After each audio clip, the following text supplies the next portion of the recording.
But, based on my experiences and interactions with these beings, I believe that they were put into a suit that restricts their abilities, restricts their mobility, restricts what they can do, so they don't act out in a lot of the ways that people would normally say, well, if it's a demon, it's going to be doing this evil thing and that evil thing.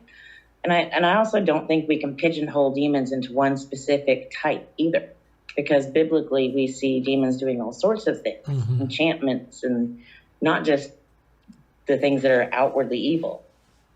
But, we know that Satan comes as an angel of light. We know that there are a lot of deceptions.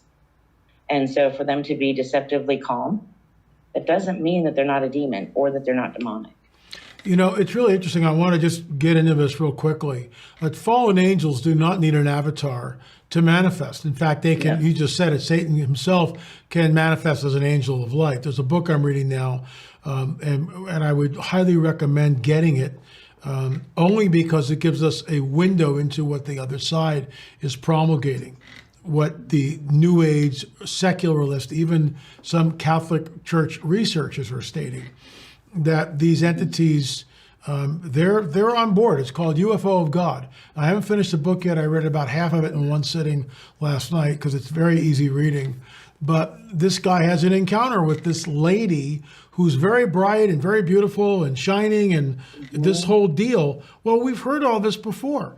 I mean, we heard this from Edward Billy Meyer when he talks about, Semyaza, who's now a female, not a male angel like he was in the Book of Enoch. He's transmogrified. He's gone through, he's transitioned into a female entity. Yes. I mean, I'm not making this stuff up. So it's the same thing in Fatima, where this angelic entity thing with a short skirt, by the way, appeared to the kids in 1917. We have 2 films on that. I don't want to go down the Fatima rabbit hole. They're very good. But thank you, I appreciate that. But fallen angels do not need an avatar to manifest. They can shapeshift meniscus monosi, as a Lake Russ Dizdar would say, into pretty much anything they want. So absolutely, the Greys, and I agree with you, Karen, the Greys are avatars. These are biologically constructed suits where the demons can inhabit them, because we know from Scripture that a demon has to inhabit something to manifest. Classic point of that is Jesus when he cast out the demons from the man of the tombs. Your thoughts? Oh, I 100% agree. Having spent a little bit of time lured into the New Age, one of the interesting things was all of these demonic, what I now know to be demonic entities that you encounter in that group, in that sect, come across as beautiful, loving, charming entities. So those are also demons.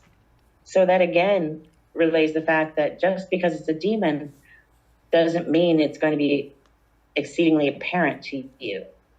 So for the fact that these Greys can go about methodically carrying out tasks, abducting people, and by the way, abducting a child against their will, or an adult, or an animal, that's not kind behavior. So that fits right into the nasty demonic behavior that many people describe them to be. And why is it that the other side of the aisle, these so-called New Agers, whatever, why do they give that a pass? I mean, I was at the conference. It's unbelievable. I was at the conference in Vernal, Utah last year, and I was the only Christian presenter. And I started off by saying, how many of you think it's okay to abduct a 5-year-old boy? Raise your hand. Not a hand went up. So they all know it, and yet somehow when the rubber meets the road, they give it a pass. Well, their ways are, higher than ours and all this other nonsense. Tell us what your interaction with the Greys was like when you were being taken. It was always very mechanical. They came across as very evil. You could feel their presence. Their presence in the room was evil. But more than that, it was angry. They were angry. You could tell that they were angry of what our place was in God's kingdom. You could just feel that contempt. Sorry, that's the word I was looking for. A great deal of contempt.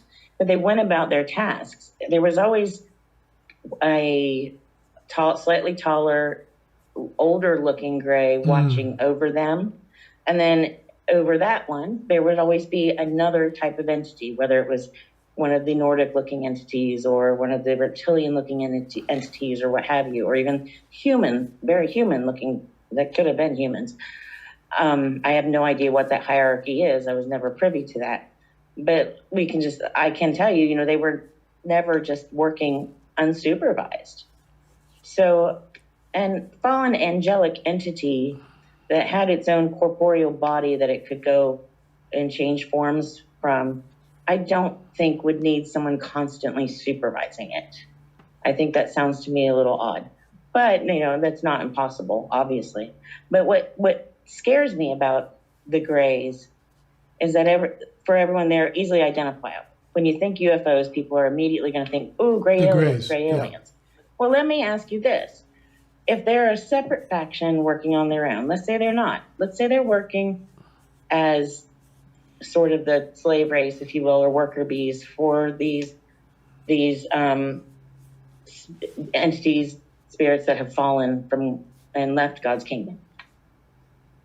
How easy would it be then for those, perhaps a Nordic-looking race, to take those stacks of suits and pile 300,000 of them at a stadium and say, "Look, we've taken care of this problem for you. We are the salvation of this planet.